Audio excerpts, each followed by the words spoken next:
Daniel, você já ouviu falar que 420 mil pessoas morrem por ano por doenças transmitidas por alimentos no mundo? Luciana, esse número é bem alarmante. É. Esses dias eu estava vendo uma postagem de uma pessoa que ela comeu bacon. E aí ela começou a ter muita enxaqueca. E aí ela foi parar no hospital. Lá no hospital descobriu que ela estava com essa enxaqueca porque ela comeu um bacon que foi mal processado e ele não foi totalmente cozido. Então ele estava meio cru. Será que isso é do bacon mesmo? Eu penso que as pessoas precisam entender que é muito sério uma manipulação de alimentos. Tanto é que nós temos 250 tipos de doenças que podem ser causadas por bactérias, fungos e vírus na produção de alimentos. Não, e essa quantidade de doenças nem é divulgada, né? Não, a população acho que não está nem preparada para ficar sabendo dessa quantidade de informação. É muita informação. Muita. E para ajudar a gente a desmistificar todas essas informações e também desmistificar a indústria de alimentos, a gente está trazendo hoje o nosso convidado, o deputado federal, médico e ex-secretário da Saúde, Ismael Alexandrino. Vamos lá falar com ele?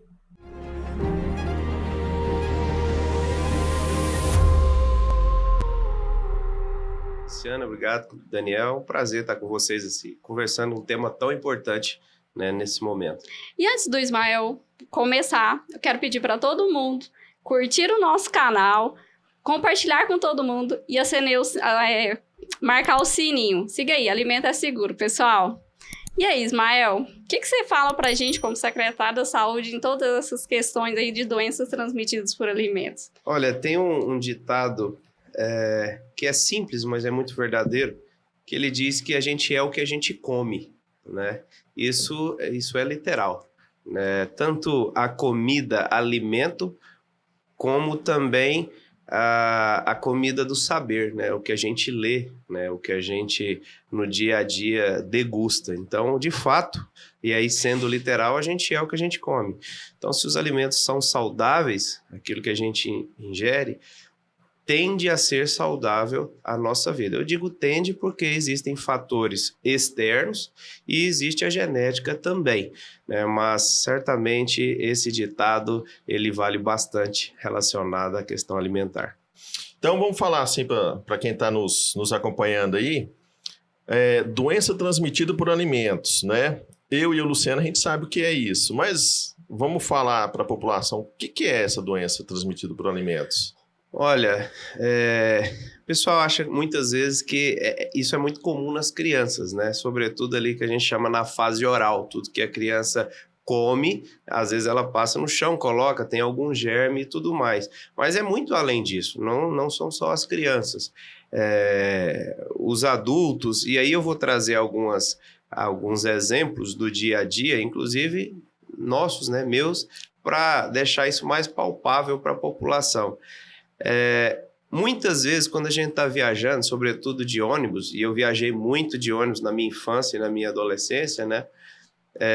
Quando a gente parava ali naqueles chamados pontos de apoio, né? Tinha aquelas comidas, né? Bandeja e tudo mais, e quando você chegava ali meio-dia, ainda estava tranquilo, mas quando era 2h30, 3 da tarde, você já via até umas bolinhas assim naquele caldo e tudo mais, mas a fome era tanta, a gente comia. E inúmeras vezes eu tive diarreia, vômito relacionado àquilo ali. E muitas vezes a gente pode pensar assim, não, uma diarreia, um vômito por causa de uma comida de beira de estrada. Isso pode desencadear num distúrbio hidroeletrolítico, isso pode desencadear numa insuficiência renal, numa internação de UTI e levar a óbito. Então isso é muito sério, né? Comer salada, você sem saber como é que isso foi manipulado, né? Alimento estragado, a gente vê às vezes o papel, não sei se vai ser dito, acredito que sim na nossa conversa, a vigilância às vezes apreendendo embalagens que teve a sua data adulterada, sobretudo de carne, enfim. Essa questão alimentar ela é muito séria e ela custa muito para o sistema de saúde. Certamente, né, as gastroenterites relacionadas a ingestão alimentar, ela tem um ônus muito grande para o sistema de saúde. É isso que eu ia falar, né? Essa questão de doenças transmitidas por alimentos é uma questão muito voltada para políticas públicas de saúde, uma questão de saúde pública, né? Porque igual nós estávamos conversando em off, né? O sistema de saúde nossa tem um limite para atuar. E normalmente essas doenças são doenças emergenciais e que demandam uma certa ocupação de leitos, essas questões todas, né? Então, trabalhando com a prevenção dessas doenças, a gente vai diminuir isso do sistema público, não é isso? Sem dúvida alguma. E eu queria fazer uma ressalva relacionada ao Sistema Único de Saúde. Nós temos a tendência, e isso é natural da nossa sociedade, de achar que o Sistema Único de Saúde ele atua só na ponta. É só na emergência, na internação, quando a coisa complica. Não é.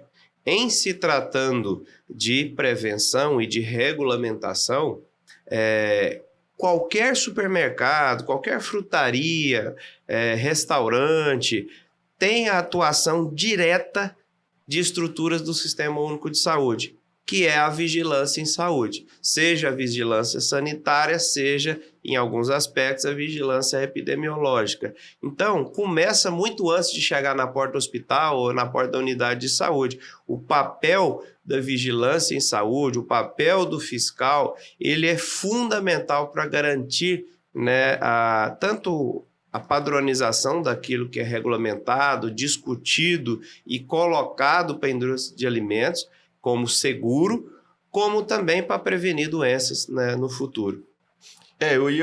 Eu comento muito isso dentro dos locais que eu trabalho, que é o seguinte, para tudo tem norma, né? Você vai jogar um torneio de futebol, você é criança lá, vai montar um torneio de futebol de meninos. Você monta lá, fez 2 gols, acaba o jogo. Não, são 10 minutos. 10 ou 2. 10 ou 2. Né? Você vai jogar qualquer tipo de esporte, tem uma regra, né? E a gente fala que dentro da indústria de alimentos também existem as regulamentações para poder funcionar. Essas regulamentações servem para isso, né? Para fazer prevenção e diminuir essa questão de doença transmitida por alimentos, né? Sem dúvida alguma. Voltando àquele ditado, que eu acho que é uma máxima relacionada aos alimentos, o que a gente o que a gente come, olha a responsabilidade da indústria dos alimentos. Os 211 milhões de brasileiros, necessariamente, a vida deles é impactada positivamente ou negativamente em relação à indústria de alimentos. Deixa eu dar um outro exemplo que é simples, passa batido e a gente nunca presta atenção. Tantas vezes nós tivemos, no passado, doenças relacionadas à falta de algum nutriente. Nos navios negreiros tínhamos o escorbuto, relacionado à falta de vitamina C, né, o raquitismo, a falta de vitamina D, mas tínhamos o bócio, sobretudo no centro do país, que nós não temos alimentação de frutos do mar, pelo menos in natura não tínhamos, e nós não tínhamos a ingestão de iodo. O que foi feito pela indústria de alimentos, que foi imputado via Ministério da Saúde, legislação brasileira, a inserção de iodo no sal, né? Então, isso é fruto dessa... O ferro na farinha de trigo também, né? Justamente. Então, isso tudo é fruto da necessidade que é imposta, e quem faz isso é a indústria de alimentos, baseado numa determinada regulação. Eu penso muito nisso.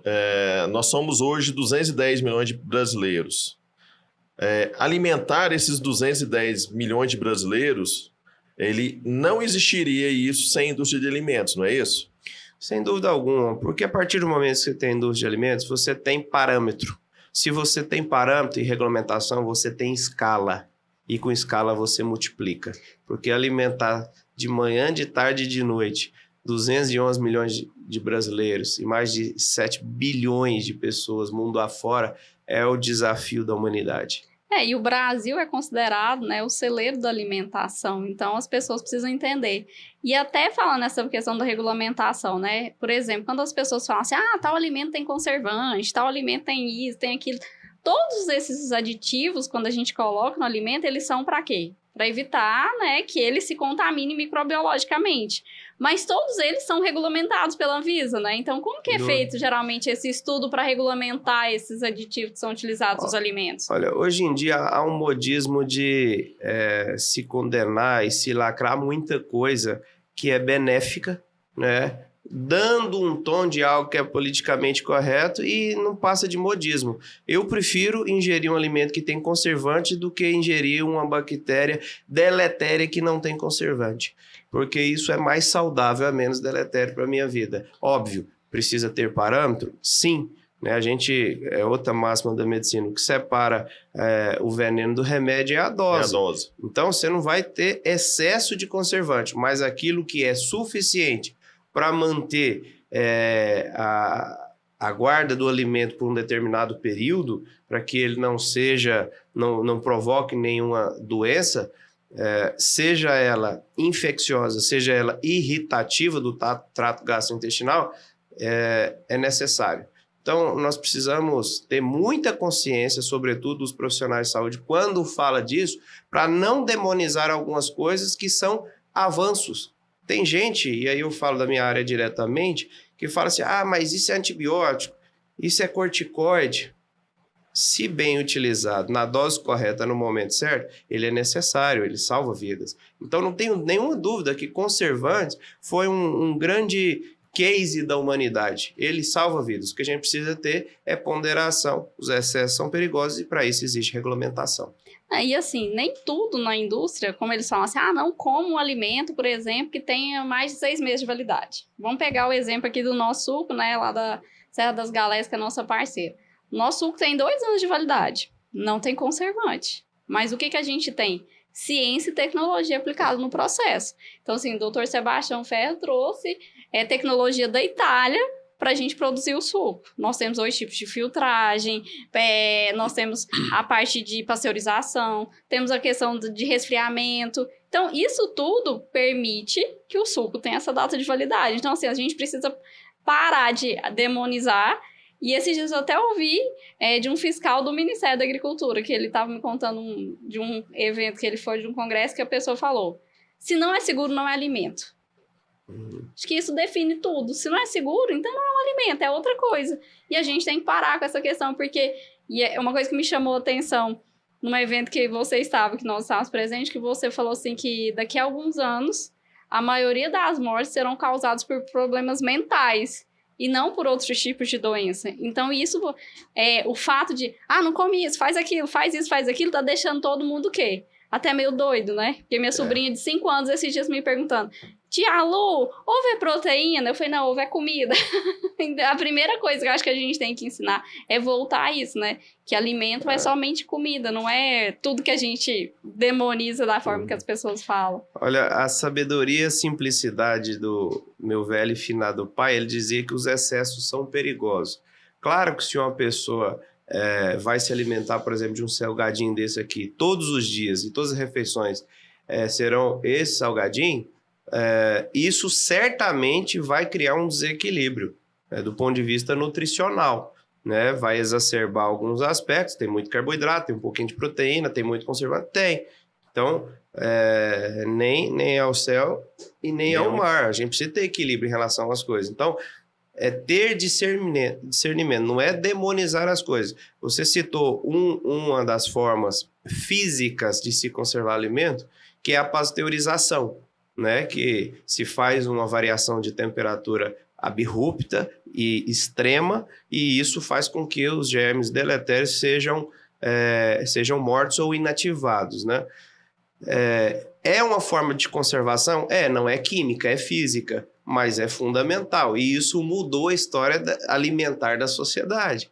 Então, no passado, salgar a carne, no passado e no presente, né? Em algumas regiões a gente sabe... nesse âmbito de conservar alimentos também. Pode continuar. Salgar a carne, que a gente chama da carne seca, e se colocava às vezes nas costas enquanto ia andando e tudo mais, é uma forma também, né, de se conservar alimentos. Isso foi evoluindo. Existem essas formas que são mais rudimentares, por assim dizer, mas existem formas que é uma tecnologia extrema. um suco desse aqui, eu não tenho dúvida alguma que tem uma tecnologia embarcada muito grande. Então, claro que se a pessoa ficar bebendo, deixa a água de lado e só toma o suco, vai ter problema. Então, é o equilíbrio. A gente não pode... E se a gente ficar bebendo só água também, vai faltar outras coisas. Outras formas de conservar alimento. Na época dos nossos antepassados, né? Não existia geladeira em todos A geladeira é uma invenção nova, Recente, né? Recente. Então, fritar a carne e guardar ela na banha. Lata, que é uma delícia. É uma delícia, daí guardar na lata, né? Então, fazer doces, né? Fazer doces em compota, acrescentar o açúcar nas frutas, né? Porque a gente está lidando com 2 tipos de produtos, né? Carne e fruta, que são produtos que são bastante perecíveis, né? Então, essas tecnologias que são utilizadas hoje na indústria de alimentos servem para a gente aumentar a vida de prateleira deles e esse alimento ficar mais disponível para todos esses 210 milhões de pessoas que estão com a boca aberta querendo comer. E isso a gente nem pensa que falta alimento para todo mundo ainda, né? Até porque, Daniel, nosso país ele tem dimensões continentais. E seria muita inocência achar que todas as regiões, todas as cidades produzem o seu próprio alimento. Não produzem. Como é que você vai pegar um determinado alimento que é produzido, por exemplo, numa cidade do interior de São Paulo e levar lá para o Cariri, levar lá para a Amazônia, para o Pará, se não tiver essa tecnologia embarcada, seja física, seja química? Então, a gente precisa ter muita lucidez, pé no chão e parar de demonizar algumas coisas que são avanços e que deveríamos dar graças a Deus e sermos entusiastas delas. A gente vê pessoas falando na internet aí que leite de caixinha, e não toma mais leite de caixinha porque aquilo lá tem muito formol, cara, aquilo lá é uma evolução, uma modernização do sistema de pasteurização com que faz com que aquele leite seja esterilizado e só pela tecnologia faz com que ele tenha 4 meses, 6 meses de validade, né? Não tem conservante naquele leite, é só tecnologia, é um avanço da pasteurização que fez aquele leite ser mais, ter uma vida de prateleira maior. Mas aquele leite, você abre ele é mais líquido, ele não é tão grosso como o leite da fazenda. Realmente, a indústria vai lá e vai padronizar ele, né? Ele é padronizado com 3% de gordura. O restante da gordura, você tem fazenda, né? Não sei se você tira leite lá, mas leite de vaca para outra, ele tem mudança. Tem vaca que dá mais um pouco de gordura, tem vaca que dá menos gordura, mas aí a indústria padroniza, ela tira uma quantidade de gordura para fazer outros derivados de leite, e aquele leite realmente ele vai ser um pouco mais líquido do que o leite que a gente extrai da vaca lá na hora. Quando você padroniza, você deixa a regra clara, né? Você tem ali o leite integral, o semi-integral, o desnatado, sem lactose, tudo isso. E assim, só te interrompendo, veio para atender todos os públicos, justamente, né? Por exemplo, se não existisse a indústria de alimentos, por exemplo, onde que a gente ia arrumar um leite sem lactose para as pessoas que não podem tomar leite? Desnatado, com pouquíssima gordura, ausência de gordura. Então, existe aí os estudos, existe a nutrição e a engenharia dos alimentos para atender as diversas necessidades, né? Então, eu não vejo isso como um malefício em si mesmo. O que a gente precisa ter é discernimento em relação a isso. Essas tecnologias, elas modificaram e trouxeram mais adaptabilidade para a sociedade. Quando você tira o leite da vaca ali, e eu não tiro leite não, eu acho muito trabalhoso. Mas você conhece. Conheço você sabe bem. Que o leite não nasceu lá na gôndola do supermercado. Eu tenho família que tira há longos anos, né, que gosta do gado leiteiro, eu acho muito trabalhoso. Mas ainda bem que existe povo que tira leite. Ainda bem que existe, né? Leite é bom, queijo é bom. Mas assim, até o que você tira, você fala, não, você tirou ali na vaca naquele momento, tá fresquinho, tá excelente. Opa, tá fresquinho. Se tá excelente, não sei. A vaca estava deitada no estrume. Ela pode estar com mastite. A forma que foi passado pro galão, pro latão e tudo mais, pode ter um monte de micro-organismo ali. E tem. Tem. Claro que Certeza a que maioria tem. desses micro-organismos, o nosso ácido clorídrico e o nosso sistema gastrointestinal consegue combater tranquilamente e não faz mal. Se você espera aquele leite 1 hora, 2 horas e tudo mais, já começa a ter processos químicos ali que começa a perdê-lo, né, que a gente chama na linguagem popular. Aí a gente vem, por exemplo, com a parte da prevenção, da regulamentação. Então, esse mesmo leite que você está falando aí, ele vai para a indústria de alimentos. Ele tem regras para ser recebida lá na indústria de alimentos. Existem algumas análises que são feitas nesse leite para saber a quantidade de bactéria que tem nele, a quantidade de água, né? Metais pesados, eventualmente. Isso, né? as artimanhas que os leiteiros faziam para poder Fraudar o render, né? leite. render o leite, né? Colocar água, soda e assim por diante, né? Não vamos entrar nesse mérito, não, nós estamos evoluindo.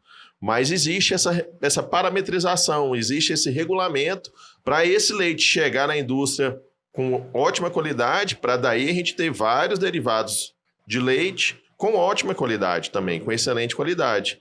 Então, isso é prevenção, né? Isso é prevenção para que os alimentos não provoquem as DTAs, né?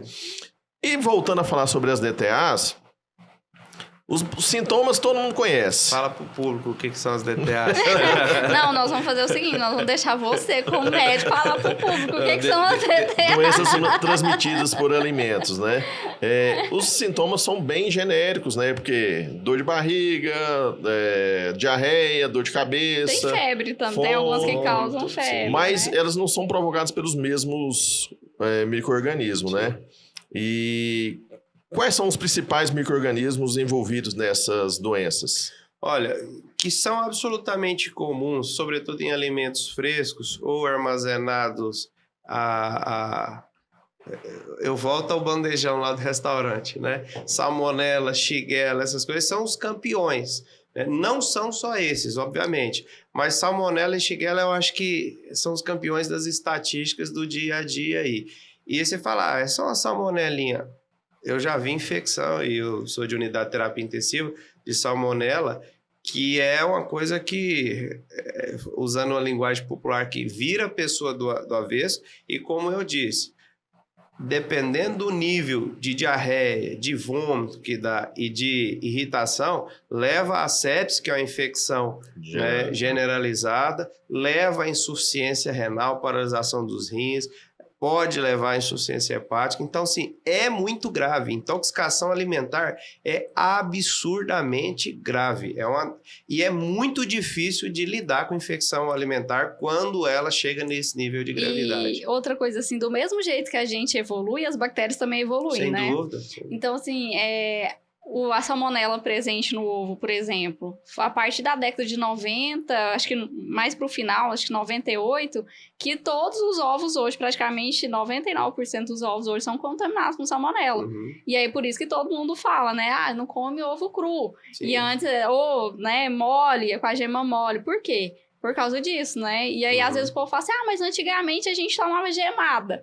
Eu tomei gemada demais com meu morria pai. de repente, sem saber o que era. Não tinha isso? Fulano morreu de repente. Sem diagnóstico. Exatamente. Então, assim, isso pode ter causado, né? A gente nem sabe. É a evolução. E a gente vai aprendendo. Por exemplo, a quantidade de ovo pasteurizado que a gente tem, né? A clara do ovo, que todo mundo adora, né?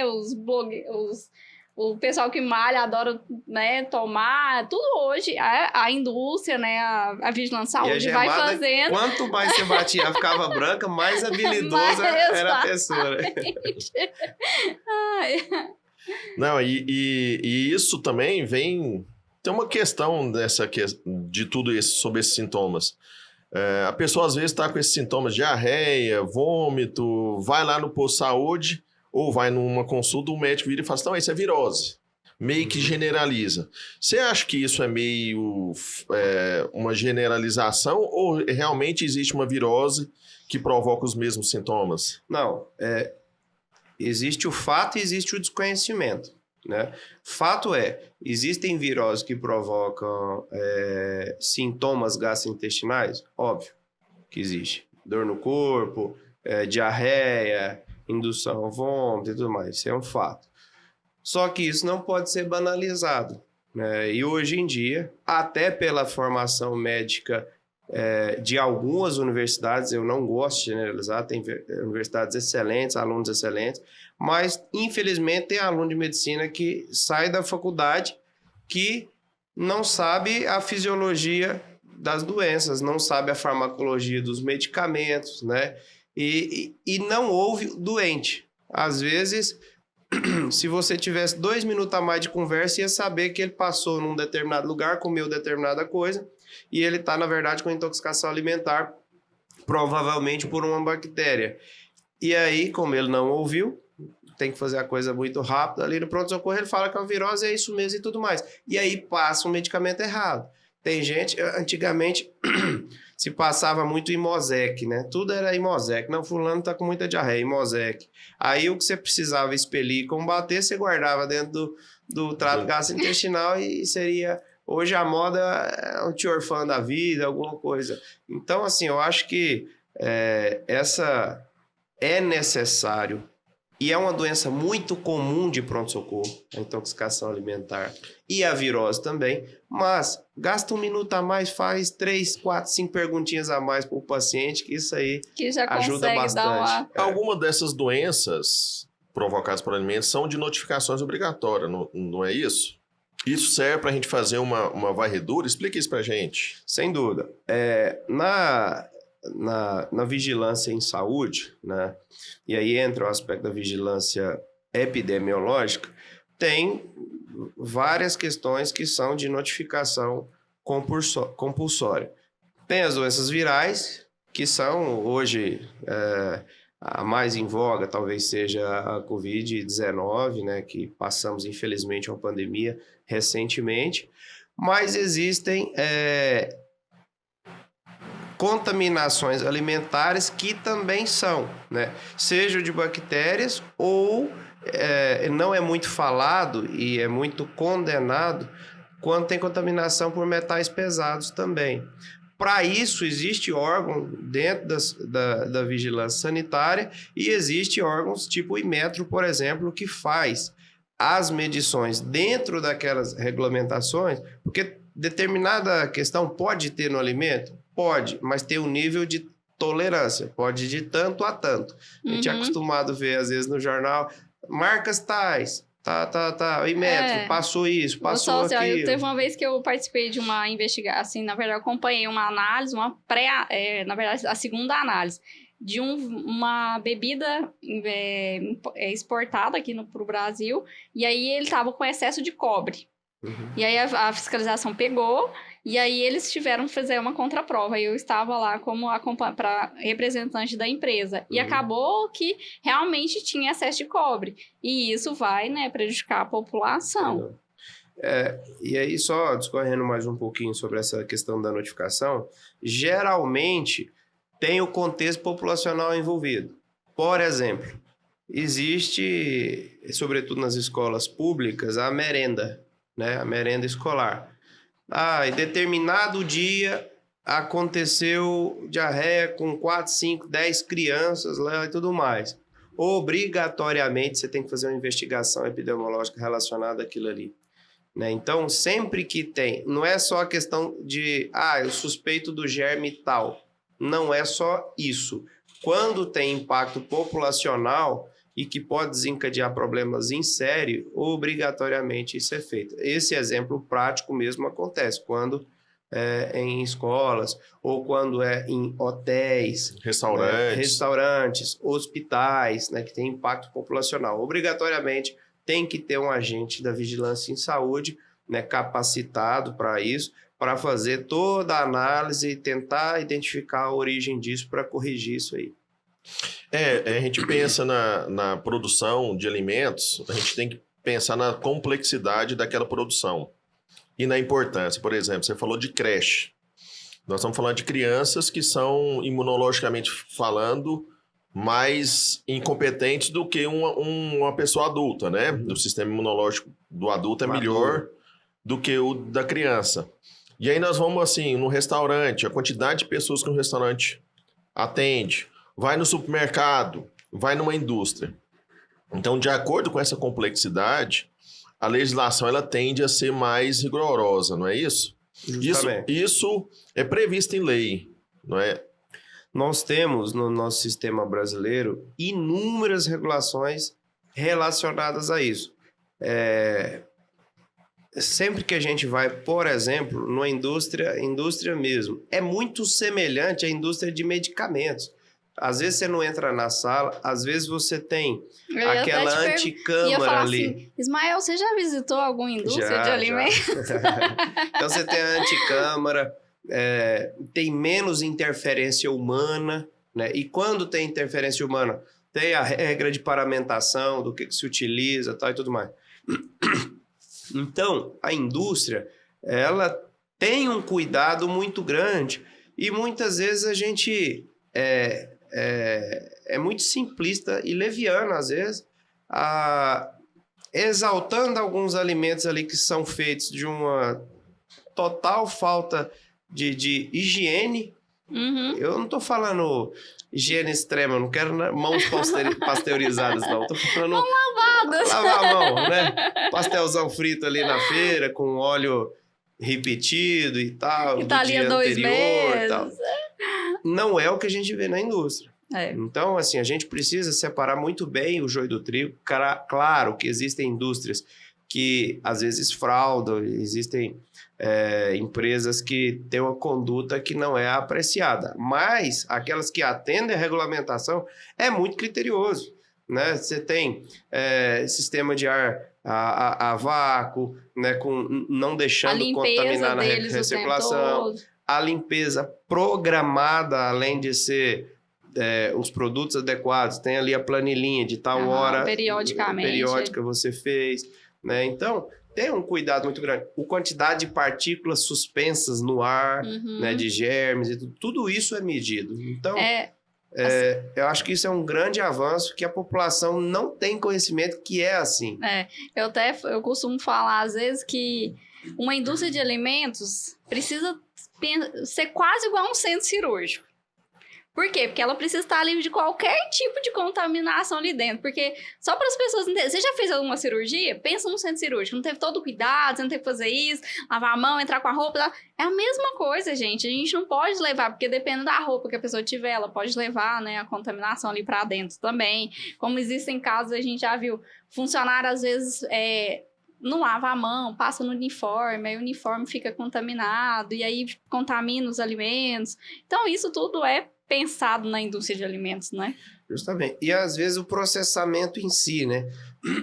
Eu nasci e fui criado em São Luís de Montes Belos, cidade interiorana. Minha família sempre teve chácara, fazenda ali, e é acostumado com a roça, né? E eu acho que muitos goianos também, mineiros e tal. Era muito comum, a gente falava, matar porco, era uma festa, aquele dia de matar porco, né? Aí o porco matava, sapecava, tirava o pelo, abria, pegava as tripas para fazer linguiça. Invertia as tripas e raspava, não era isso? E naquela inversão era verme de tudo quanto é tipo, parecia ali, escorrendo e tudo mais. Sem falar nas fezes que estão dentro das tripas. Justamente, a meninada é ruim depois de pronto, o sabor? Não. Mas do ponto de vista de segurança alimentar, é o mais adequado. Então, assim, a gente já fez isso? Já? Existe isso ainda hoje? Existe. Mas a gente precisa evoluir como sociedade, né? Imagina ali... É bom falar para pessoas que estão nos ouvindo agora, nesse exato momento, que tem gente que fala assim, não, vou passar ali um limão, um bicarbonato, já limpa aquela tripa ali, dá uma raspadinha, limpa, e ela fica boa pra gente fazer uma linguiça, né? Bicarbonato, limão, mata a bactéria. Olha... Mata de rir, né? Claro que altera o pH, né? Mas tem bactérias que suportam uma alteração de pH muito grande. Então, aliás, limão é uma máxima na medicina, né? Limão, o povo fala que muita gente, vez ou outra, essa moda aflora, que você tomar um copo de água com limão cedo, melhora a gastrite, emagrece, não sei o que e tudo mais. Então, assim, limão é saudável? Tem um quantitativo de vitamina C. Mas ele não é um remédio, mas que ele vai não curar nada. Não, ele não é. Ele não tem uma entidade nele ali capaz de... Eu já ouvi falar tanto de limão Quando a gente está crescendo, né, a gente passa por algumas fases na vida de um adolescente. Excesso de cheiro nas axilas, às vezes Subaqueira. Às vezes, assim, o cabelo tá crescendo, os hormônios estão mudando, um pouco de caspa, né? Na minha infância, eu tive isso tudo na minha adolescência. Então, limão era para passar no lugar do desodorante, passar no cabelo acabava as caspas. Então, ou seja, realmente tem uma entidade no limão ali que faz ele ser remédio para tudo. Principalmente se você passar e for pro sol, né? Não, beleza. Gente, isso é uma brincadeira. Jamais passe limão Justamente. e vá pro sol, porque dá quemadura de terceiro grau. Voltando tem nessa queimadura questão mesmo. aí da tripa suína aí, né? E até quando o Daniel fala, né? Não, eu não como essa tripa, não. Eu vou lá comprar uma industrializada ali, uma que tava seca ali. Tem gente que curte com a gente por causa disso, viu? Faço, vocês são chatos demais, que não sei o quê. É aquela coisa, se a gente for ao pé da letra, muita coisa que a gente já comeu ou que ainda come, não comeria, né? Mas tem dois aspectos. Aí eu tô me despindo do aspecto médico e falando como cidadão roceiro. Lá de São Luís, Montes Belos. Depois que frita e a gente se firmando com Deus, a coisa acontece. Brincadeira também. Mas tem que firmar com Deus. Brincadeira também, obviamente, aqui não vamos banalizar as coisas. A gente sabe que o aspecto da fervura e da fritura, de fato, mata muitos germes. Mas né? tem que ser controlado Mas tem também, que ser né? controlado, não é assim, vai né? lá colocar e... né? Porque claro, as pessoas às vezes se você não pensam tem isso. outra condição, só tem daquela forma ali, beleza. Né? É melhor você ter glicose e adenosina trifosfato do que não ter nada e deixar... Mas a indústria de alimentos, ela veio para Eu falo o seguinte... ajudar muita coisa. A gente controla bactéria, crescimento de bactéria por temperatura. Uhum. Temperatura baixa, geladeira, você põe lá a carne dentro da geladeira, uma fruta dentro da geladeira, vai fazer com que esse alimento ele dure mais tempo. Agora, se você deixar... Diminui a atividade, mas não extingue. Não extingue, né? É isso que eu ia falar. Diminui por um tempo, 2, 3 dias a mais. Se você deixar na temperatura ambiente, a carne vai deteriorar, vai estragar muito mais rápido, né? O congelamento também não extingue. Né? O fato de congelar, descongelar, congelar, descongelar também é uma prática ruim, faz com que aquele alimento se perca rapidamente. E a elevação da temperatura também. Só que tem uma questão. A elevação da temperatura mata as bactérias no cozimento, numa fervura de um leite, um processo de pasteurização, mas tem uma questão, tem algum grupo de bactérias que resiste e produzem algumas toxinas que também são resistentes a essa temperatura, não é isso? Não, justamente. E às vezes, até ela ser morta, ela já liberou as toxinas. Né? E muitas vezes as pessoas acham que assim, morreu ou não morreu? Tá, mas nesse processo de morrer, ela liberou toxinas, ela liberou agentes ali que são deletérios, que são tóxicos para o organismo. Então, a gente precisa ter muita consciência e ter o conhecimento e evitar modismos, né? A gente tem percebido, e aí eu não estou falando mal de alimento orgânico, ao contrário, como... É uma tecnologia, uma ciência, tecnologia também avançada, que foi aprimorada, né? E tudo mais. Mas também não dá para demonizar aquilo que... porque tem conservante, tem flavorizante e tudo mais. Isso é um avanço, isso é inegável. Eu vou até te perguntar aqui, voltando lá na história que você estava falando das viagens, eu também a gente também viaja muito, e aí, dependendo do lugar que a gente para, eu falo assim, eu vou ali tomar minha Coca-Cola e comer uma Ruffles, do que eu não tenho, porque eu não tenho coragem de comer, às vezes, que tá lá, né, um salgado, ou até mesmo pegar um copo, um negócio ali.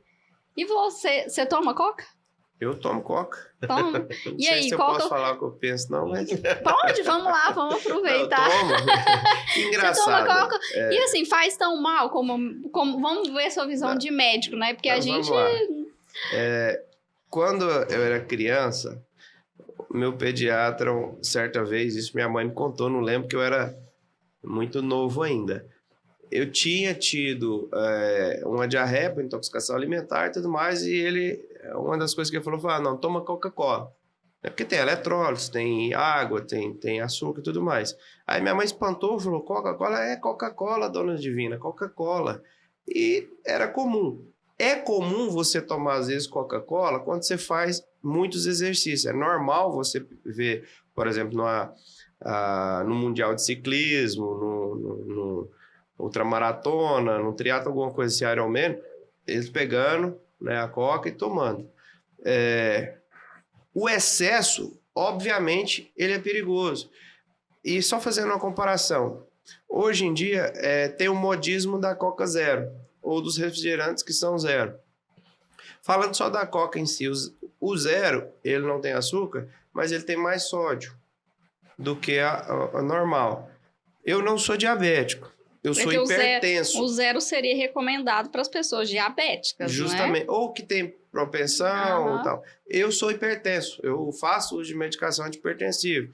Então, dependendo do alimento zero, para mim, ele tem um quantitativo de sódio que me prejudica, enquanto que o açúcar, não. Vou tomar Coca-Cola de manhã, de tarde, de noite? Não é o indicado. Em qualquer momento. E nem o alimento isso é indicado. Mas, você tomar de vez em quando uma latinha ou outra e tudo mais, e não tiver nada que realmente seja contraindicado, por exemplo, o diabético tomar uma Coca normal. Tanto que tá ali, por regulamentação da indústria, um selinho preto bem em cima da Coca falando: este alimento tem alto teor de açúcares, né? Então, se não tem essa contraindicação, beba e nisto não pecas. Então... E essa regulamentação da Anvisa a respeito dessa lupa veio para isso, né? Veio para informar a população. Essa consciência ela é importante, mas cabe à pessoa que vai ingerir, se ela tem o conhecimento ou se ela está sendo orientada por um profissional da área, né, um nutricionista, ele tomar a sua decisão. Repito, o excesso da Coca faz mal? Faz, e muito. O excesso de você, igual vez ou outra alguém faz, americano faz muito isso, de você comer um sanduíche do McDonald's todos os dias faz mal? Óbvio que faz. Mas uma vez ou outra, você está na vontade ali de comer um sanduíche, coma, e nisso não pecas. Eu acredito que essa regulamentação aí da rotulagem que colocou aí na frente do rótulo alto em açúcar adicionado, alto em sódio, alto em gordura saturada, é para as pessoas fazerem sua escolha. Claro. Né? Então, se ela tem uma determinada necessidade, uma restrição, ela vai lá e escolhe o alimento. Olhar atrás lá, ver os ingredientes. Ver os ingredientes. Ah, não, eu não quero conservante. Beleza, você tem total liberdade de escolher o outro que não tem. Mas também que isso fica claro a partir da indústria para a população. E isso são avanços de legislações para parametrizar e realmente trazer para a sociedade políticas de saúde também. Sem dúvida alguma. Deixa eu só voltar um pouquinho no que a Luciana perguntou sobre a Coca, um exemplo que você citou. Estou numa viagem não sei aonde e tem lá um suco que eu não sei a origem, nem de que dia, nem como ele foi feito e tudo mais. E tem uma latinha de Coca. Eu não tenho nenhuma dúvida, eu vou escolher a latinha de Coca. Eu vou complementar o suco, porque eu não sei que jeito que foi essa água, que jeito que tá a caixa d'água, que a gente sabe a quantidade de águas que não são potáveis também, né? Nesse aspecto, eu não tenho... Se eu tô com sede, é água. De preferência lacrada e não da torneira, porque eu sei que aqui teve alguma coisa de parametrização, de regulamentação. Agora, eu quero tomar alguma coisa que tenha açúcar ali, tô com vontade. Enfim, não vamos demonizar açúcar e refrigerante. Justamente. Sucos e refrigerantes. Os excessos são deletérios, são ruins. Agora, se tem essas duas possibilidades, eu não sei a origem, nem da água, nem da fruta, nem de quem fez, nem do liquidificador, nem da mão se estava limpa, com coliformes fecais ou não. Não tenha dúvida. Eu acho que nesse aspecto alimentar, o que está passado por um processo de regulamentação químico... Vai fazer muito melhor para a gente. Vai ser menos prejudicial. Luciana, fazer uma pergunta para você aqui. Quantas empresas que você já pediu para fazer análise da água de poço artesiano e essa água era livre de coliformes fecais? Dentro ou de alguma bactéria, alguma coisa? Nenhuma. Nenhum poço artesiano até hoje que eu tenha acompanhado, porque a gente precisa fazer as análises, né, periódicas também, que é regulamentado. Nenhum poço até hoje que eu acompanhei não tenha contaminação Aí de água. vai juntamente falando com o que você falou. Aquela água lá que a pessoa tá lavando a mão, eu não sei se aquela água é tratada ou não. Eu prefiro tomar água que eu tenho certeza que ela tem cloro, que ela tá tratada, e o cloro tá ali fazendo sua ação de matar as bactérias, do que tomar uma água de um poço artesiano sem que eu tenha essa segurança de que tenha coliforme ou outras bactérias, alguma coisa nesse sentido. Porque aí tem junto algumas bactérias que podem fazer mal. E vai justamente falando isso que você falou. Eu não sei como é que é aquela água que fez aquele suco, eu não sei como é que é aquela água que lavou a mão, aquela água que foi fazer o molho da empadinha, ou o molho de tomate que botou num salgado. Então, isso tudo faz com que a gente vai preferir uma coca ou um alimento industrializado em detrimento a um salgado ou um suco. Só pegando essa questão da água, teve uma empresa que eu trabalhei uma vez, que a gente tinha muitas denúncias de um produto que eles produziam que tinha coco. E ele sempre estava contaminado. E aí a vigilância pegava, fazia análise, o pessoal denunciava, passava mais essas coisas todas. Só que eles não conseguiam encontrar, nunca conseguiram pegar. E assim, eles começaram a fiscalizar muito essa empresa. Mas a gente não conseguia encontrar de onde que vinha essa contaminação, porque o coco era em flocos, desidratado, essas coisas todas.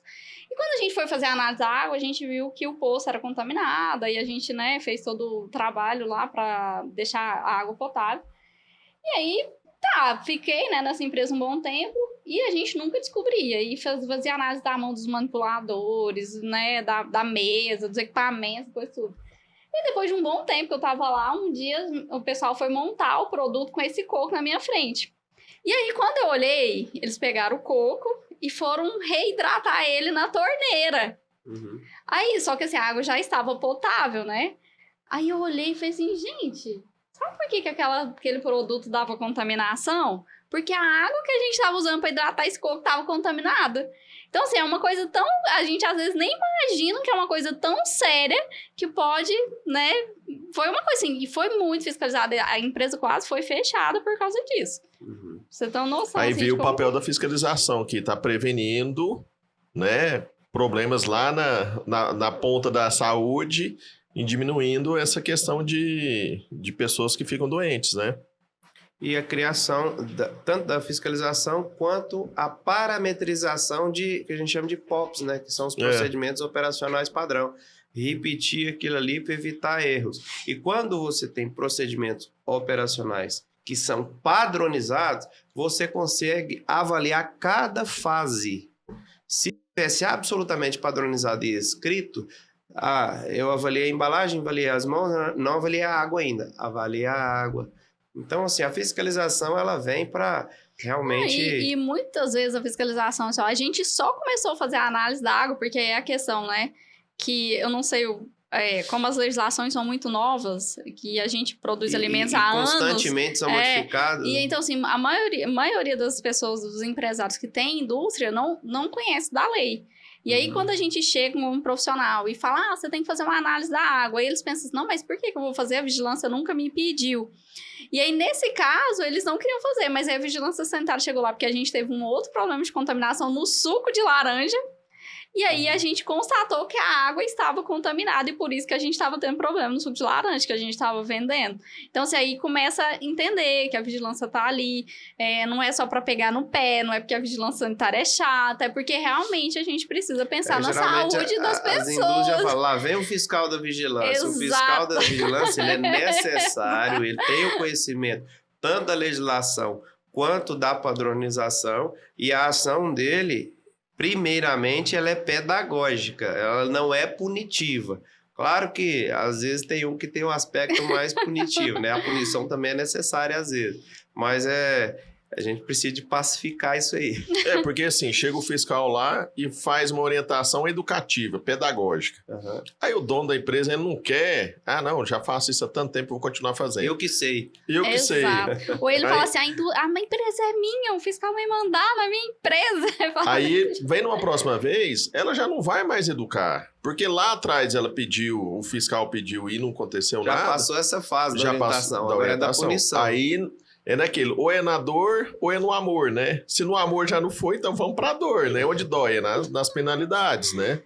É isso mesmo, mas assim, o papel do fiscal de vigilância em saúde, no caso a vigilância sanitária, é fundamental, porque em tese, e a grande maioria sabe mesmo, não é só tese, é na prática, sabe a legislação, e a legislação ela muda a todo instante, mas sempre que muda eles são informados, são atualizados, né, treinados para isso, e sabe da padronização. Então, é preciso ter essa compreensão do fiscal também, e muitas vezes o fiscal, quando ele sai, é muito comum ter fiscal no serviço público, né? Mas às vezes quando ele sai, ou por aposentar, que já tem muito conhecimento, ou porque optou ir para o mercado privado, ele vira consultor. Então, são pessoas que detêm esse conhecimento, e a indústria não pode prescindir, abrir mão, né, dessas pessoas. Voltando a essa questão aí de vigilância e tal, você foi secretário de Estado da Saúde aqui no estado de Goiás. Enfrentou uma barra, né, Ismael? Sim. Como é que foi esse desafio aí? Olha, o fato de ser secretário de saúde já é um desafio gigantesco, porque nós estamos lidando com um sistema melhor, por mais deficiência que ele tenha, o Sistema Único de Saúde ainda é o melhor sistema de saúde no mundo. E eu acredito nisso também. Mas ele tem 3 princípios que tornam muito difícil a sua execução, que é o princípio da universalidade, da equidade e da integralidade. Ou seja, qualquer ser humano que está no Brasil, brasileiro ou não, ele tem o direito de acesso a serviços de saúde de forma integral e na medida da sua necessidade. E quem mais necessitar, mais oferta ele tem que receber, que é a equidade, tratar os desiguais na medida da sua desigualdade. Então, baseado nesses princípios que são extremamente humanos, né? Cumpri-los é muito difícil. Sobretudo quando você tem uma legislação muito burocrática, né? E muito...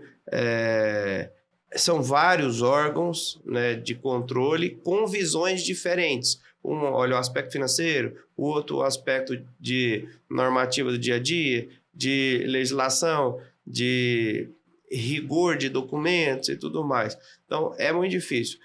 Por si só já é difícil. Quando isso está num período de algo absolutamente inédito, agressivo, né, e desconhecido, esse desafio fica muito maior, que foi o caso da pandemia Covid-19. A gente estava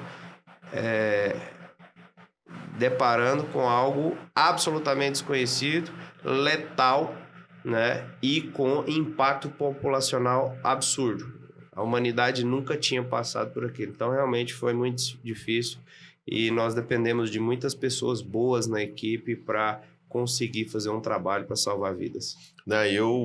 Quando a gente via você lá nos canais de televisão, dando a cara a tapa lá, respondendo várias perguntas, eu falava assim, que rapaz que assumiu isso, uma puta de um problema assim, gigantesco, e você tava lá dando entrevista e falando calmamente, sereno, olhar para você e falar assim, gente, como é que dá conta de ficar tão sereno na frente de tanta pergunta, de tanta coisa que era nova para todo mundo, né? Igual você falou, já tivemos outras pandemias, já, né? Isso não é... Eu como médico, passei 2. H1N1 em 2009 e agora em 2019, final de 2019, início de 2020, só que Covid. Pegando nas particularidades de cada pandemia, né? Esse vírus foi muito agressivo, né? Muito infeccioso.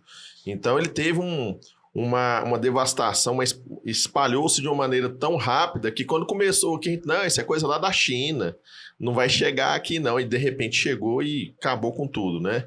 E eu observava você e olhava e falava assim, gente, ele deve estar lá assim, tão tenso, mas assim, numa calma, numa serenidade, dando as explicações que ninguém entendia nada, ninguém sabia de nada, era tudo tão novo. Eu tô aqui aproveitando para te dar os parabéns, obrigado, né? Queria te dar, já algumas vezes eu comentei com o nosso amigo em comum, o Evandro, mas eu tô aqui agora falando que foi realmente bastante... Era tranquilizador ver você falar lá. Acalmava a gente que, né, tava tudo tão confuso, assim, todo mundo com tanto medo.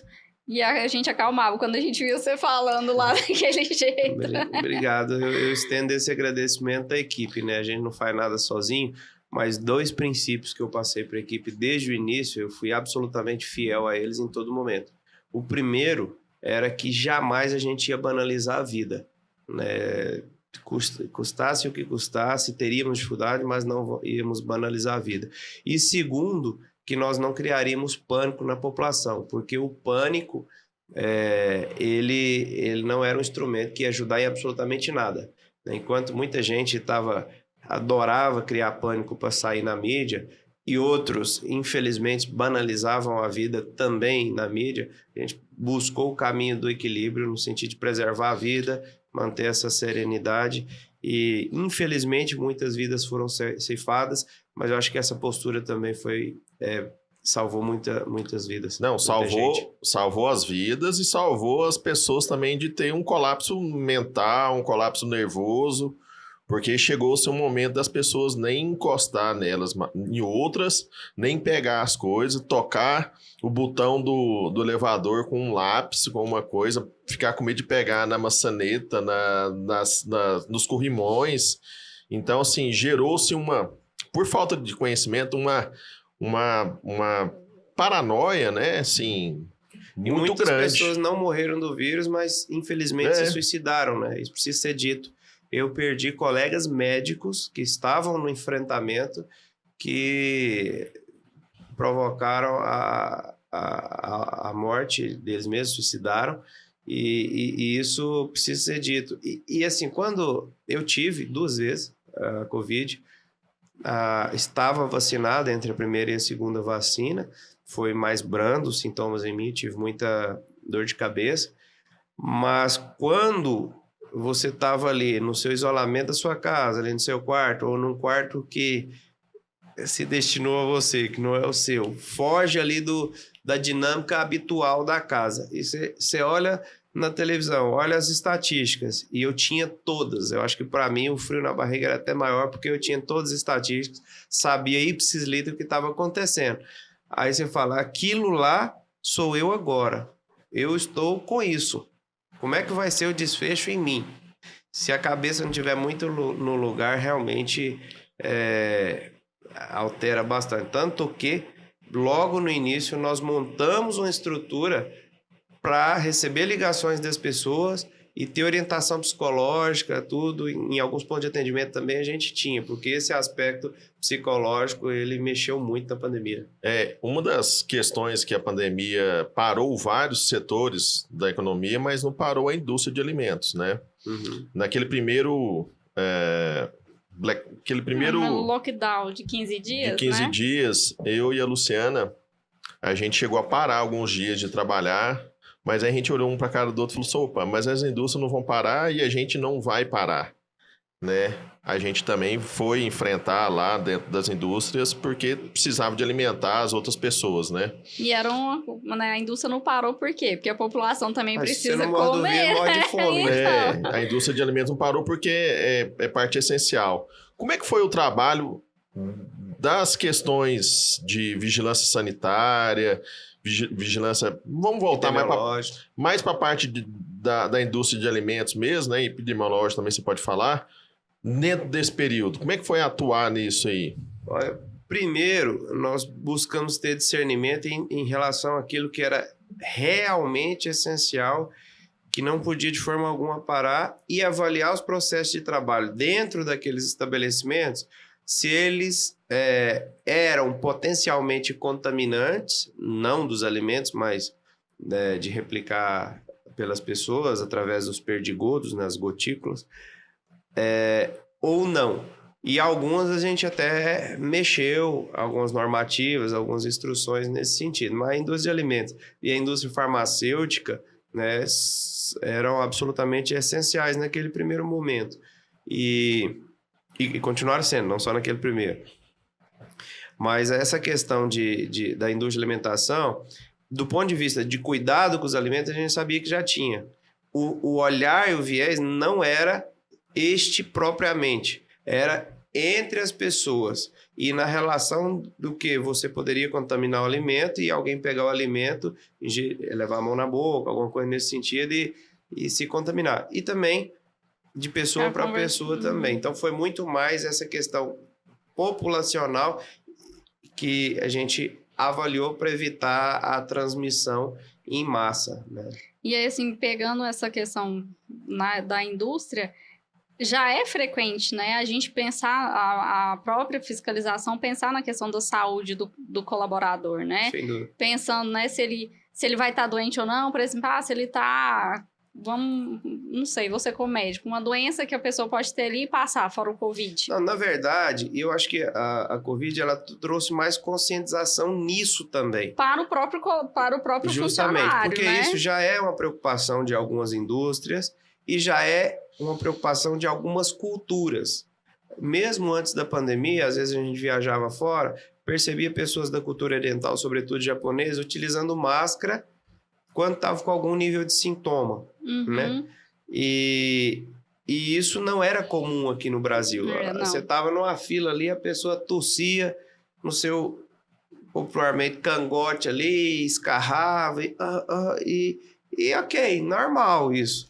Hoje em dia, se isso acontece, as pessoas que estão em volta já olham e falam, peraí, você não tem um mínimo de consciência que você, com esse ato, pode transmitir alguma doença? Então, na indústria de alimentos e de medicamentos, e talvez algumas outras, essa consciência ela é mais do dia a dia. Mas eu acho que isso alcançou a população também. A gente vê nos voos,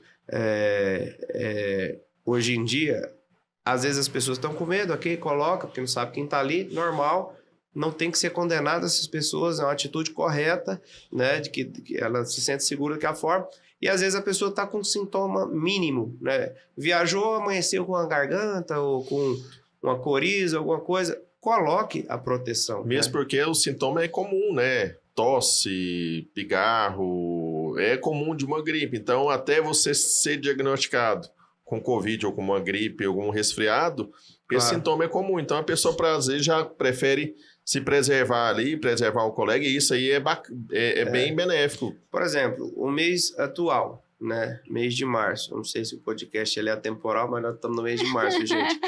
Mês de março. É o que a gente chama da sazonalidade das doenças da árvore respiratória alta, né? Gripe. Pode vir gripes diferentes como H1N1 também, mas nesse momento, sobretudo em alguns estados, a dengue, zika, chikungunya e covid. Tudo ao mesmo tempo. Dor no corpo, todas dão. Febre, todas dão. Dor de cabeça, algumas não dão, outras têm. Coriza, dengue não dá, mas gripe e Covid, dá. Então, se hoje você tem febre, você não sabe a causa, coloque. Pode ser o primeiro sintoma, né, de uma doença que é altamente transmissível. Se você está com dor no corpo e você não rebocou um muro ontem, né, que essa dor está intimamente ligada àquele ali, você tem consciência disso, tenha consciência, coloque, né? Então, eu acho que a pandemia, um dos aprendizados foi uma maior conscientização. Mas tem gente que realmente parece que não aprendeu bem, não. Eu costumo falar para a Luciana o seguinte, e até ela também já falou algumas vezes também. Nós vimos, teve H1N1, que aí teve aquela preocupação a mais de usar o álcool em gel nas mãos.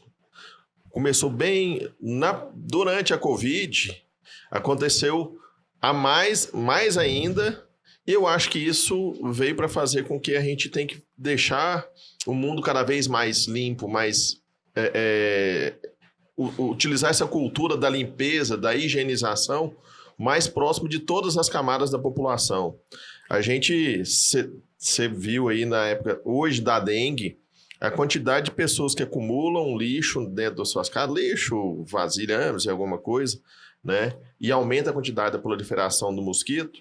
E isso ainda é comum. E existe dengue há mais de, sei lá, eu era menino, tinha o caminhão da fumaça passando, né? Então matava a gente. Matava a gente, mas ia matar o mosquito de fome, ó. Ia acabar com o mosquito. Mas assim, já tinha essa consciência, já tinha isso, né? E parece que essa questão dessa cultura na população ainda não é presente. Isso precisa estar sempre sendo rememorado, né? Daí a importância das campanhas. Eu acho que também o papel da escola é fundamental nisso aí, porque as crianças, elas gravam isso e elas têm uma consciência absurda. Ela chega em casa, ela é o legítimo fiscal da casa. E olha pro pai e pra mamãe e fala, você não tá fazendo isso, mamãe, não pode deixar essa aguinha aqui não, tal e tudo mais. Então essa questão da escola, não só para isso, mas é algo que estrutura isso aí por completo. Mas as campanhas são fundamentais. Em relação à dengue, a gente fala muito da proliferação do mosquito.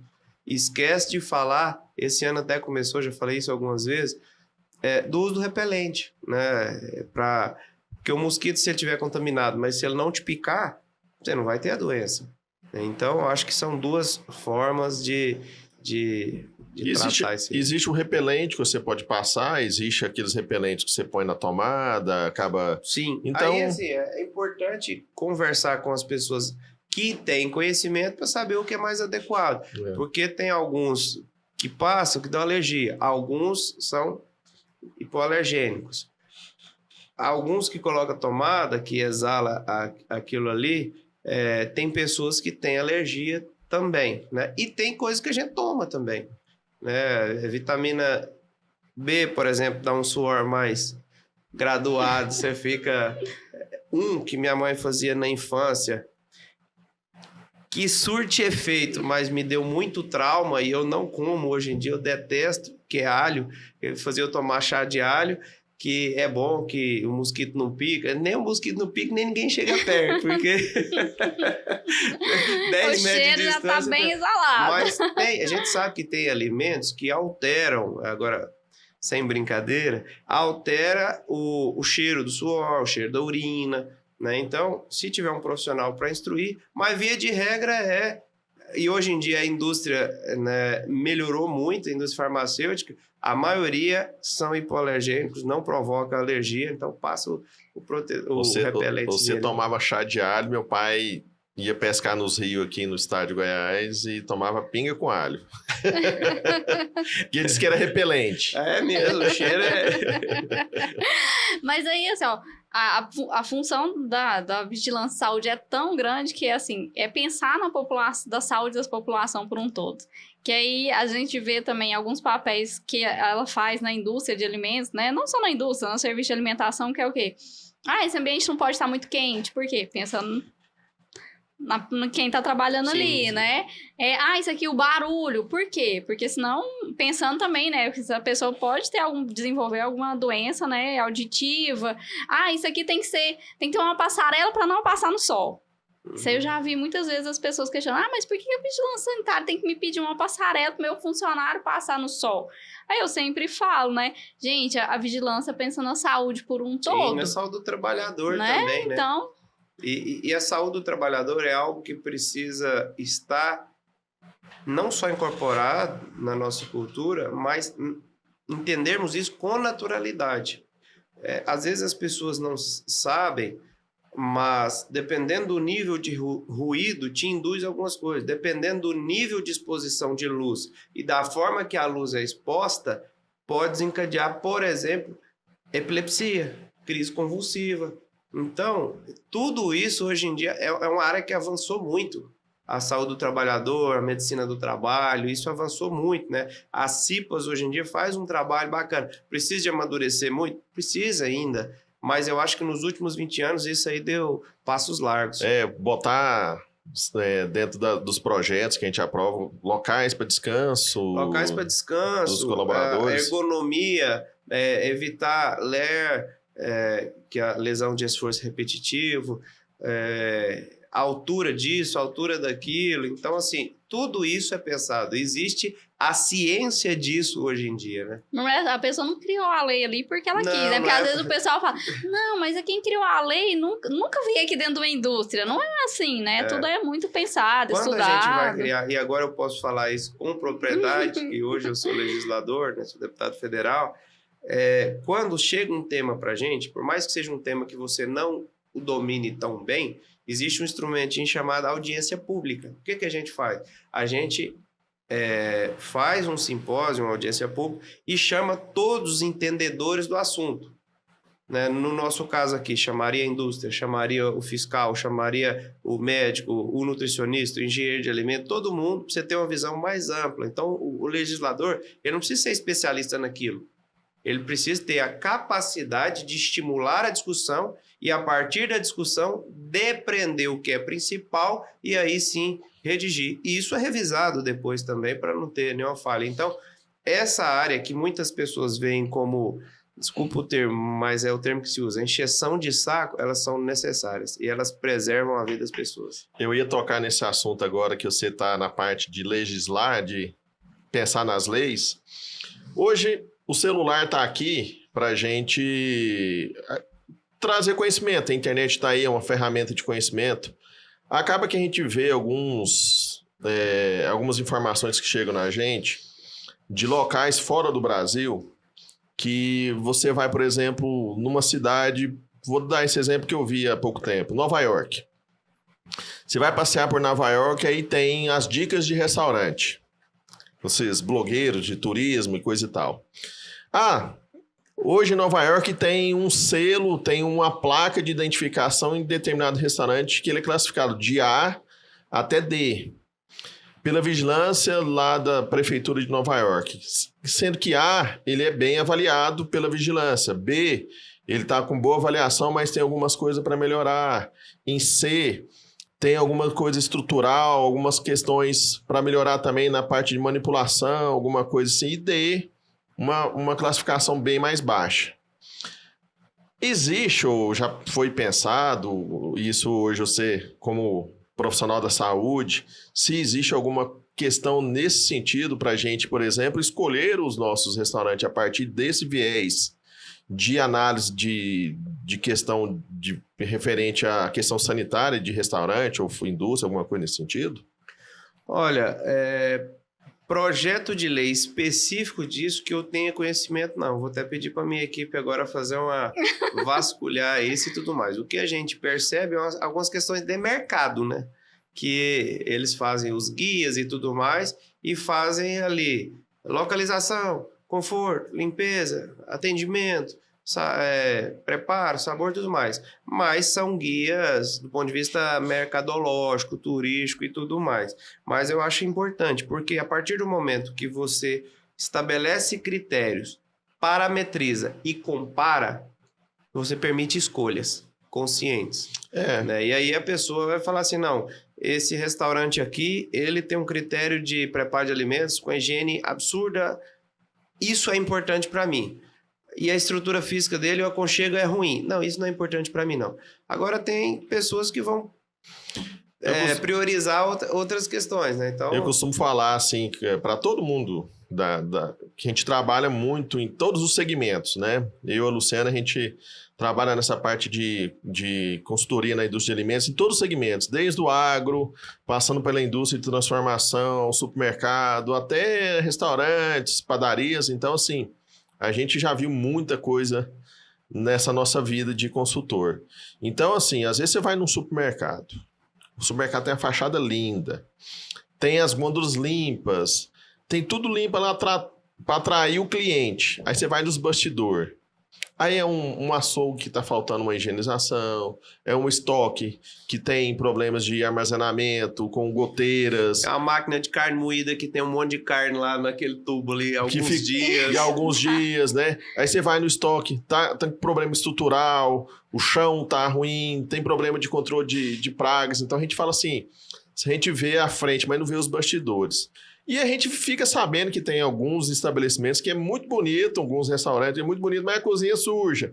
Então, assim... Bonitinho, mas ordinário. Justamente. E aí, se a gente começasse, né, como uma sugestão aí, para poder tentar ver se conseguisse fazer um tipo de, sei lá... Fazer mais transparência para a população, publicizar o que é né? parametrizado. Isso. Da mesma forma que a gente hoje tem nos rótulos dos alimentos a lupa, né? Uhum. E então é trazer essa transparência para a Fica população. a dica, eu vou pedir para ver se já tem e que nível de profundidade é o que tem. E se não tiver, a gente fizer alguma coisa nesse sentido. Aí chama a população, chama os profissionais, vamos ver o que a população audiência quer. pública. Justamente. Vamos ver o que todo mundo quer saber disso ou não, E aí né? eu já vou falar um pouquinho também, assim, como profissional agora, pensando assim, né, o quanto a gente, às vezes, tem certas dificuldades de relacionamento com o próprio fiscal. Uhum. Porque muitas vezes a gente sabe que, o profissional sabe que ele tá ali, mas a gente sabe da importância deles. Às vezes a gente precisaria até que ele fosse mais para ajudar a gente, porque a gente precisa de uma pessoa. A gente, na maioria das vezes, a gente é contratado, ou a gente tem uma prestação de serviço, então a gente não tem um poder de decisão. Quem tem esse poder de decisão é o responsável legal, ou o gerente, essas questões. E muitas vezes o fiscal chega numa pessoa que é o responsável técnico, exigindo muita coisa. Ah, mas você não viu isso? Ah, mas você não fez aquilo? Ah, você não comprou isso? Ah, você não fez... E a gente não tem esse poder de tem que trocar o piso que está quebrado, por exemplo. Nós não temos essa posição, essa decisão. Então, assim, como que a gente poderia, às vezes, melhorar essa comunicação do profissional com o fiscal para ele entender que a gente pode ser responsável técnico, mas a gente não tem esse poder de decisão, assim. Olha, eu acho que conhecer o que o outro faz é fundamental. E o porquê que o outro faz daquela forma. Eu já trabalhei em várias empresas privadas e públicas também. Eu acho que quando você reúne pessoas relacionadas ao mesmo tema, que têm olhares diferentes, em fóruns para debater aquilo ali, você tira os espinhos, né, que a vida vai te colocando e você vai espetando as pessoas, né? Isso é relacionamento humano. Isso não tem uma mágica do ponto de vista técnico, né, do conhecimento de alimentos ou disso, ou das regras que faz. Isso é relacionamento humano. E de relacionamento humano, conhecer o que o outro faz e qual que é a visão do outro, se colocar no lugar do outro, né, eu tô te vendo aí, você tá me vendo, mas eu não tenho a noção do que você tá me vendo. Né? Se eu tivesse a capacidade de estar aí no mesmo momento... Isso chama empatia, empatia, né? Eu acho que, assim, primeiro, entender que o profissional não está ali para fazer nada de ruim. Vamos partir pelo benefício da dúvida, né? Em tese, ele está ali para cumprir o trabalho, fazer o que... Não, Até porque ele está dando ali o conselho dele ali como responsável por aquilo. Agora, eu acho que as empresas que aí são os maiores interessados do ponto de vista de negócio, as próprias empresas promoverem esses encontros. Eu acho que seria um mecanismo de compreensão mútua. Porque, às vezes, quem está lá dentro sendo fiscalizado tem uma raiva tremenda, mas não sabe por que ele te fez aquela pergunta, por que ele te fiscalizou aquilo, por que ele pensa daquela forma. Num fórum que tenha conhecimento técnico, mas que tenha descontração, que se promova a empatia, promovido pela empresa, eu acho que isso é possível, né, de ir aos poucos e de ir diminuindo. Algumas empresas já perceberam isso e já começaram a fomentar essas práticas. Outras não, ainda vai na truculência. O seu papel é esse, você está lá, eu estou aqui, meu interesse é esse, o seu é outro. E aí fica esse eterno descasamento, né, ou um casamento conflituoso, né? Mas à medida que o conhecimento disso e a população vai entendendo, incorporando, né? Por exemplo, quando eu era recém-formado, em alguns hospitais que eu trabalhei, quando vinha o povo da medicina do trabalho, da CIPA, a gente já ficava meio assim. Tinha um estigma disso. Mas por quê? Por ignorância, por desconhecimento. Quando eu aproximei e tive a oportunidade e fui gestor e busquei integração, hoje em dia eu defendo muito esses profissionais porque eu sei a importância do trabalho deles. E eu sei também o quanto eles são estigmatizados, mal compreendidos. Então é o exercício da empatia. Não tem uma fórmula mágica para isso, mas eu acho que se partir da indústria, da empresa, chamar os diversos profissionais, isso é um bom exercício. Entendi. E aí Periódico, inclusive, né? No mínimo semestral. Existe um mito que eu já vou aproveitar que você está aqui, vou colocar ele como sim ou como não. Fiscal tem poder de polícia ou não? Tem. Tem, não? Todo cidadão tem poder de polícia. Todo mundo. Todo cidadão tem poder de polícia. Sobretudo o fiscal. Né? Ele pode ali fazer apreensões e as notificações como se polícia fosse. Entendi. Porque tem muita gente Mas que isso... não acredita que Não, ele assim, tem que poder de polícia e eu extrapolo. Todo cidadão tem poder de polícia. Se ele vir um crime e ele estiver ali no momento, pode, inclusive, dar voz de prisão. Isso está na legislação brasileira. E produzir alimentos contaminados é crime, né? Sem dúvida alguma. Crime com potencial de ser com letalidade em massa. Tem responsabilidades civis e responsabilidades criminais naquele processo todo ali, né? Luciana, eu estou surpreso com o nosso papo hoje. Eu também. Tem tantas outras coisas, né? Tantos outros assuntos. Mas, Ismael, a gente quer agradecer, né? Aí todo o conhecimento que você compartilhou com a gente. Nosso canal está aqui aberto para você, quando você quiser. Estamos à disposição. Muito obrigada. E aí, para a gente agradecer você ter vindo aqui, a gente trouxe um vinho aqui lá da vinícola. Vinícola Serra das Galés.